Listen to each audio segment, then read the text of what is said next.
Veru, naozaj ja tu cítim čary.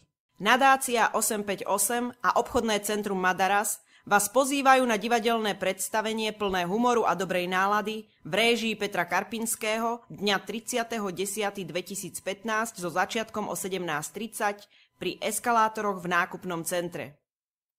Zabávať vás budú členovia divadla Teatrálnej skratky v predstavení Gazdiné a čarodejnica. Sluchajte, Vlada Padí, a mohli by ste mi vyšvetliť, co to je tá nadácia?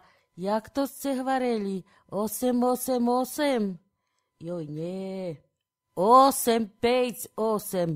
Jo, Jaránka, veď keď prídeš a svojim nákupom podporíš domácich výrobcov, môžeš vyhrať darčekový kôš. Joj. Nadácia 858 prezentuje domácich výrobcov a výrobky vyrobené na Slovensku. Veď aj samotný program budú doplňať predajné a výstavné trhy našich výrobcov. Čaká na vás tombola, darčekové koše a súťaž auto plné čipsov v réžii nadácie 858. Viac informácií nájdeš na webovej stránke nadácie 858 a na Facebooku.